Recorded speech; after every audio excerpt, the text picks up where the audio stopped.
dimudahkan segala urusan. Bila kita tunjukkan kepada orang tua kita, orang-orang yang kita kasihi, soalnya nggak dicatat Pak, jadi saudara-saudara kita, pendahulu kita, kaum muslimin, muslimat. Al-Fatihah.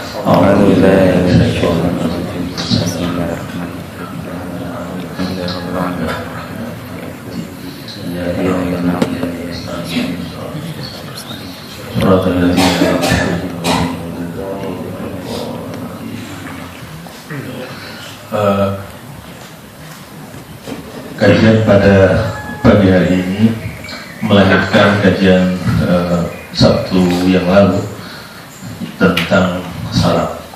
Karena kemarin belum selesai karena ada dua pengantin yang bersamaan.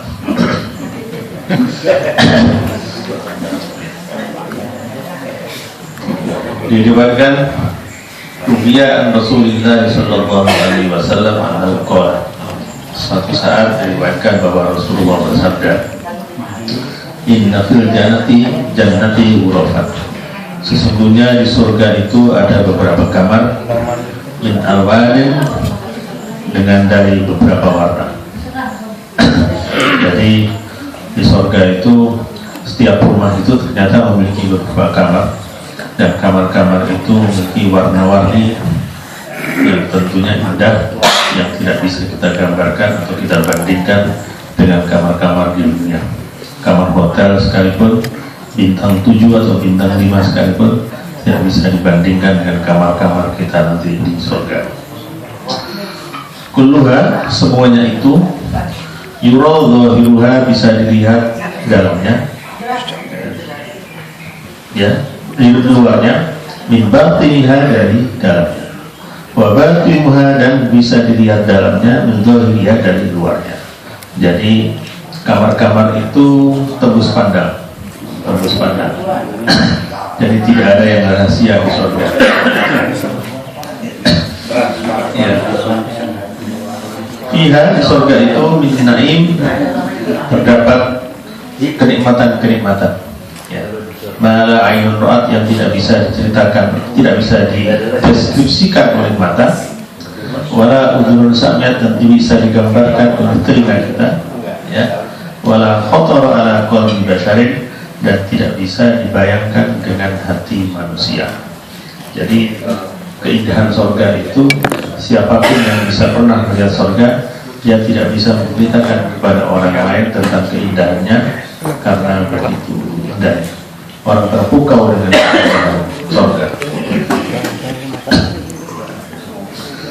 Kalau beberapa sahabat kemudian bertanya, ya Rasulullah, wahai Rasulullah, liman tilkal ghuraf, untuk siapa gerangan kamar-kamar itu? Kemudian Rasulullah menjawab, liman afshas salam, kamar-kamar di surga itu untuk orang yang suka menebar kedamaian, ya, wa at'amat ta'am, dan suka ngasih makan, ya, wa ada siyam, dan orang yang senantiasa puasa dalam hidupnya, ya, sholat billaili, dan selalu sholat malam, wan nasu niyamun, sementara orang lain tidur. Jadi dia tidur semalam, sholat semalam itu. Kemudian para sahabat bertanya, wa antiku dzalika ya Rasulullah, siapa gerangan yang mampu melaksanakan itu wahai Rasulullah? Kemudian Rasulullah menjawab, itu kan sukses sekali Pak ya.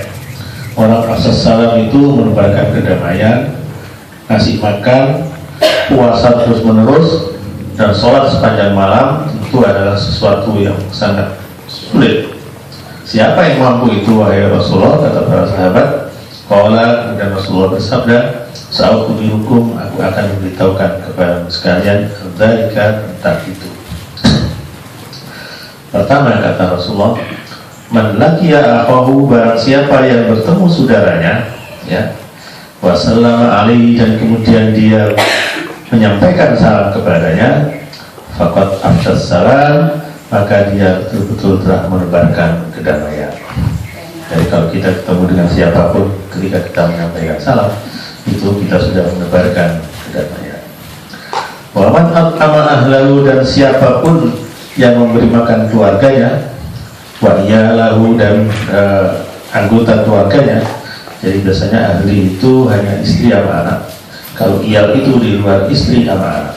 Jadi kemenakan, mertua dan sebagainya itu termasuk iyal.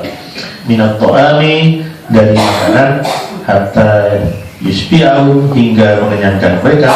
Faqad at'ama to'am, maka dia telah termasuk orang yang memberi makan. Jadi memberi makan keluarga ini termasuk ibadah yang baik.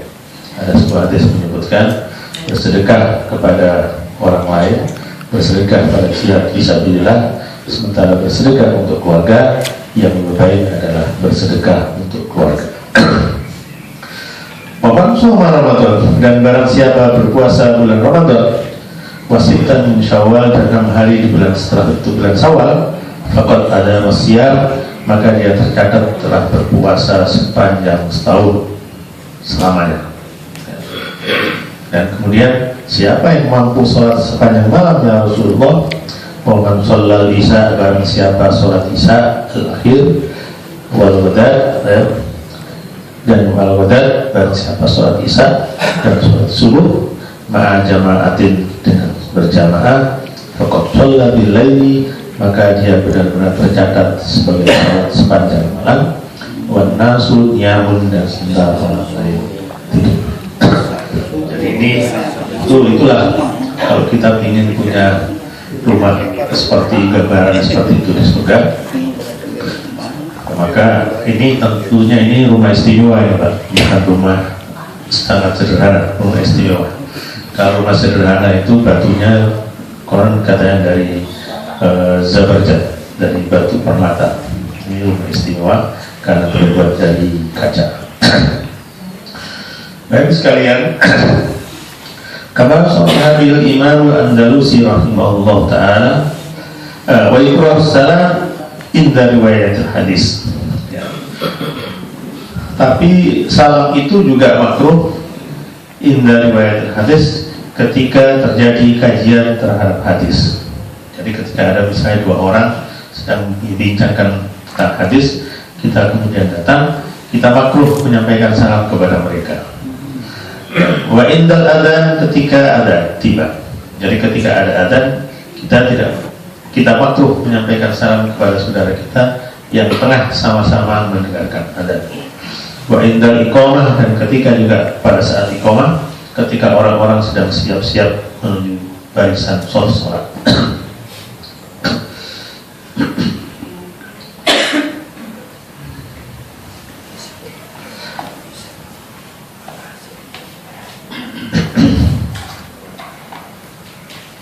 Wa'ala man kana fil khala, demikian juga ketika ada seseorang yang tengah di WC, jadi banyak di WC, khala, wa inda Abi Hanifah rahimahullah ta'ala yarudhu biqalbihi la insan, itu juga termasuk makruh.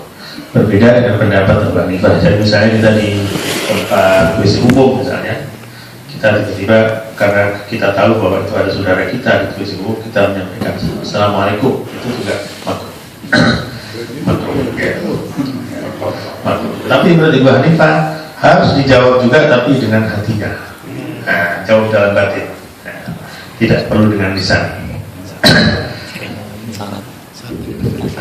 Waqala Abu Yusuf, dan menurut Abu Yusuf ini seorang madhab juga, layak itu mutlak, tidak boleh dijawab secara mutlak. Jadi hal-hal yang lain di atas itu tidak boleh dijawab secara mutlak, dan orang yang menyampaikan salamnya makruh, dan menjawabnya tidak perlu dijawab. Jadi artinya dia tidak wajib menjawabnya, dan juga tidak disunatkan juga menjawab dalam keadaan-keadaan seperti tadi. Tapi ada pendapat lain. Tadi Abu Yusuf, wa inda Muhammadin, dan menurut Imam Muhammad yarduhu, dijawab, tapi ba'dal firaghi minal hajat, setelah selesai dari hajatnya. Jadi misalnya bagi di dalam WC ada datang assalamualaikum, itu makruh, menjawabnya tidak boleh dijawab langsung oleh Muhammad, tapi setelah dia cebok dan keluar dari WC itu baru menjawab waalaikumsalam. Walam soli dan makruh juga disampaikan kepada orang yang tengah sholat. Ya. Wal muslim ya'tim walayatu jawabuhu dan tidak bisa dijawab. Jadi orang sudah jelas melihat orang sholat kemudian dia salam, itu berdosa. Kemudian dia menyampaikan salam, itu berdosa. Dan tentu tidak perlu dijawab karena akan membatalkan sholatnya. Wa al-sa'ili dan juga makruh untuk orang yang meminta-minta. Jadi biasa kan Pak, itu di rumah kita itu ada minta-minta, assalamualaikum, assalamualaikum. Itu sebenarnya orang yang salam untuk meminta tujuan minta-minta itu makruh. Wa al-sa'ili. Wa idza sallama as-sa'ilu, jika seorang meminta-minta itu menyampaikan salam, ya, fala yajibu radduhu, maka tidak wajib menjawabnya. Tidak wajib. Jadi kalau meminta-minta itu, jadi jangan memanfaatkan salam. Jadi menyalahgunakan salam.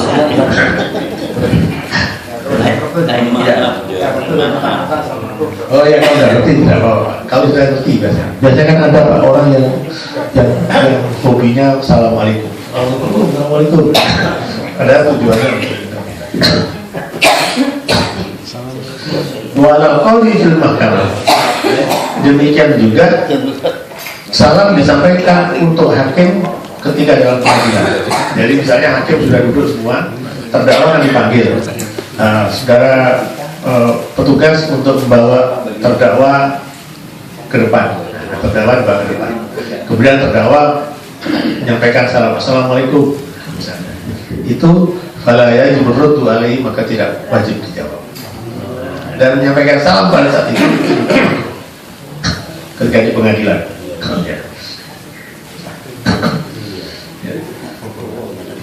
Wala ustadzi, dan salam juga makruh disampaikan kepada seorang guru inda darsi ketika mengajar. Ya. Walau salama la yajibu radduhu, dan jika tetap menyampaikan salam la yajibu radduhu, tidak wajib menjawabnya.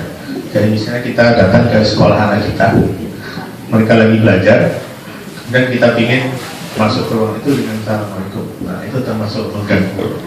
Maka salam kita yang menyampaikan salam itu makruh, sementara menjawabnya tidak wajib. Wa ala bisa proji, di sini disebut, ini dalam menurut buku ini. Wa ala bisa proji juga makruh kita berikan salam untuk orang yang tengah asik bermain catur. Mungkin mengganggu ini, jadi mengganggu konsentrasi, jadi itu termasuk makruh. Jadi kalau ada orang konsentrasi main catur itu makruh kita sampaikan salam. Ini satroji. Jadi bahasa Arabnya catur itu satroji. Wa'ala laibin, dan kepada orang yang tengah bermain, nggak boleh main sepak bola, main lain sebagainya, itu juga tidak wajib menjawab.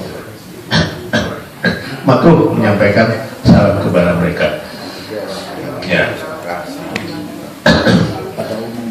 Wa'ala mudhiki, dan atas orang yang tengah tergelak-gelak tawa. Mungkin mereka lagi nonton YKS yang sekarang dapat peringatan dari KPI, kemudian dia terpingkal-pingkal, kita menyampaikan salam. Nah, itu menyampaikan salamnya acara interaktif.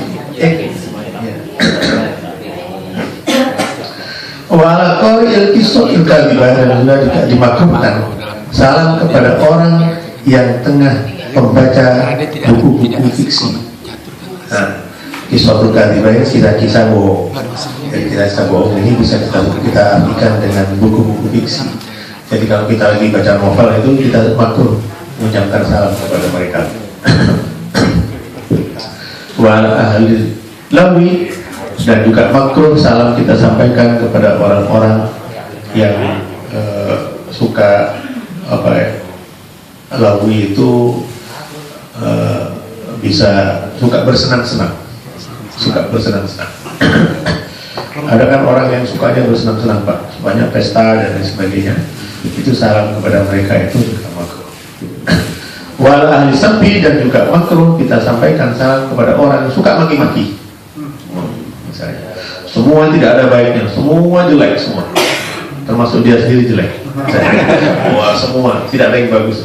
Setiap baca koran mesti marah-marah semua. Ya, nonton TV marah-marah. Orang seperti ini makruh kita sampaikan.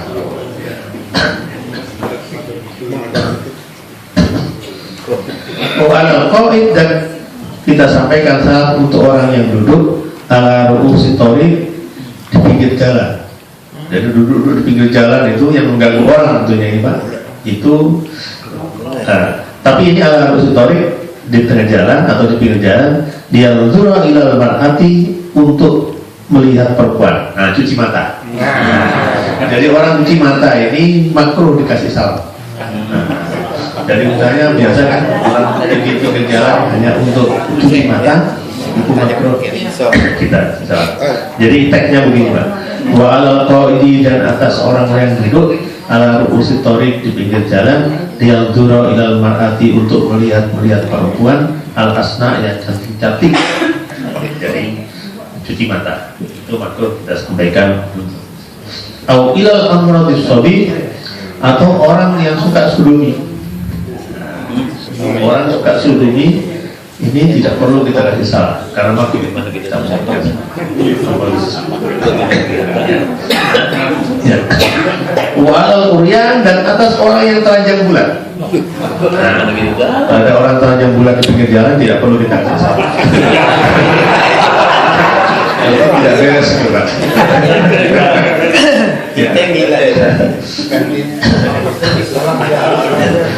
Ini perinciannya di telanjang itu di sini disebutkan sawaun kana fil hammam, boleh jadi dia tengah mandi di kamar mandi, au ghairi, atau di luar hammam, ya, itu juga tidak boleh. Terhadap orang telanjang itu tidak boleh. Karena ketika saat orang telanjang itu malaikat juga pergi. Karena itu dalam yang diajarkan oleh Rasulullah, ketika kita berhubungan badan itu sebaiknya ditutup, walaupun ditutup dengan selimut. Itu karena ketika kita telanjang, maka malaikat juga akan kita.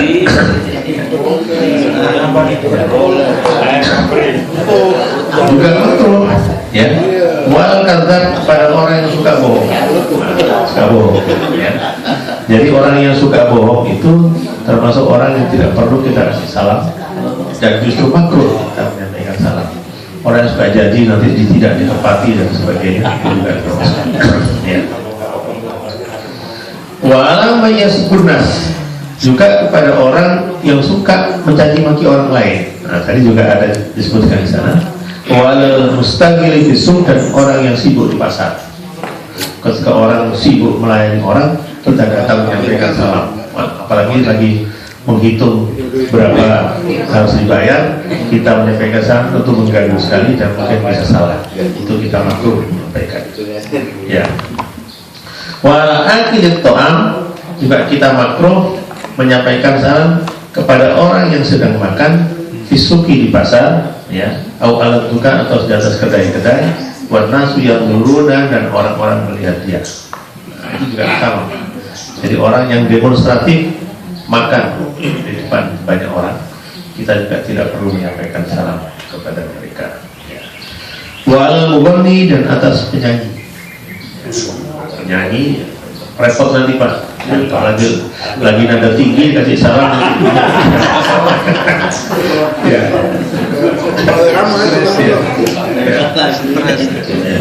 Wal fa'al kafir, dan salam muda makruh sampaikan kepada orang kafir. Ini kalau Ibnu Kamal baca menurut pendapat Imam seorang Syekh Kamal Baksa. Teman saya. Ya. Maka Nabi Sallallahu Alaihi Wasallam bersabda, Rasulullah Sallallahu Alaihi Wasallam, "Man takallama qabla salam," barang siapa yang bicara sebelum salam, fala tujibuhu, maka tidak wajib menjawab salam. Wa Ibnu Abbas, dan Ibnu Abbas radhiyallahu taala anhu, inna iblis alaihi laknat yabki inda salamil mu'min. Sesungguhnya iblis itu yang wajib menerima laknat Allah, yabki menangis inda salam mukmin ketika mendengar seseorang mukmin menyampaikan salam kepada orang lain. Jadi kalau kita ketemu assalamualaikum dengan tetangga yang lain, iblis itu menangis. Wa yaqulu, dan iblis itu mengeluh, wa wailah, betapa celakanya, la yaftariqu hadzal mu'minani, tidak akan berpisah dua orang mukmin yang saling bertegur sapa itu, hatta yaghfiru lahum, hatta yughfaru lahum, hingga keduanya diampuni dosanya. Jadi sebenarnya kalau kita saling bersalam kepada dengan orang lain, itu baru salam saja, itu dosa-dosa kita sudah diampuni. Apalagi kalau kita kemudian berjabat tangan, maka dosa kita rontok sebelum kita melepas tangan kita dengan saudara.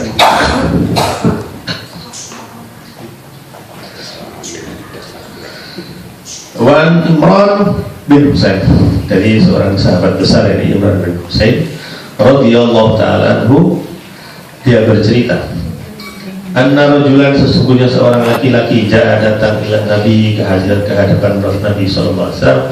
Qala, kemudian berkatalah dia, assalamualaikum. Ceritanya nanya assalamualaikum. Faradda alaihi, maka Rasulullah menjawabnya. Faqala, dan kemudian Rasulullah menambahkan lagi, laka aslu, engkau mendapatkan 10 pahala kebajikan. Kemudian datang orang lain. Faqala, dan dia kemudian menyampaikan salam, tapi bentuk teksnya assalamualaikum warahmatullahi wabarakatuh. Faradda alaihi, kemudian Rasulullah menjawabnya. Faqala lahu, maka Rasulullah menjawab, menambahkan kepadanya, laka salasuna hasanah, bagimu 30 pahala.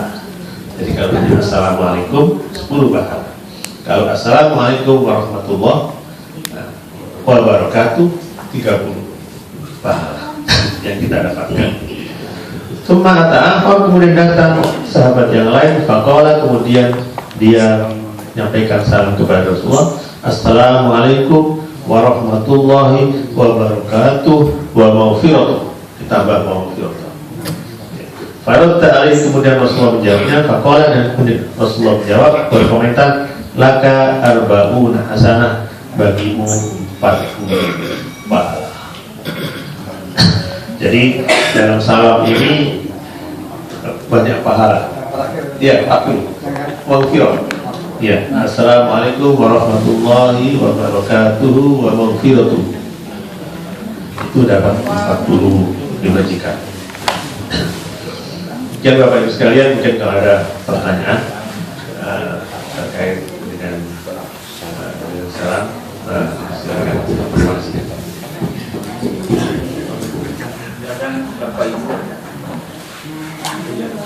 Oh iya Pak, itu salam teks assalamualaikum itu bisa dipakai laki dan perempuan.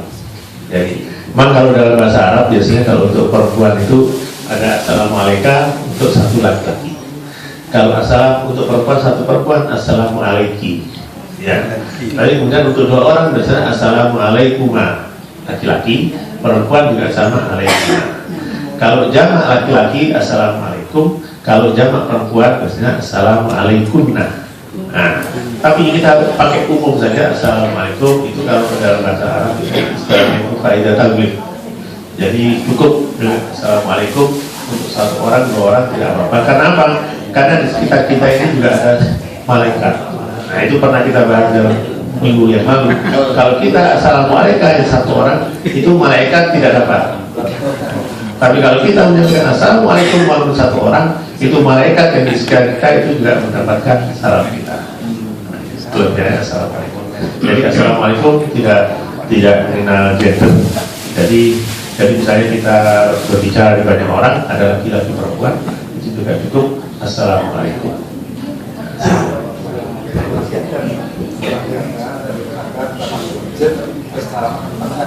Ya, tidak salam kalau. Ya, tidak salam. Tidak perlu pakai salam, tapi salaman.